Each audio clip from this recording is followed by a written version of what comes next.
In front of me is Motorola Moto G85, and today I would like to show you how you can select and delete multiple photos at once.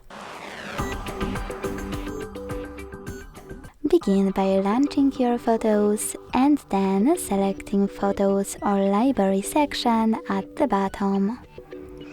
Following that, after locating all of your photos that you wish to delete, hold one of them and use those type of dots at the top right corners to pick multiple right away. If you want to keep some of them, tap on the chosen ones. And then to get rid of the rest, use delete icon at the bottom or, in case of library section, at the top of your screen. Then tap on move to trash.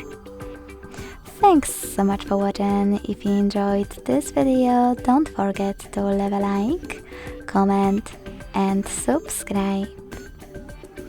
Bye!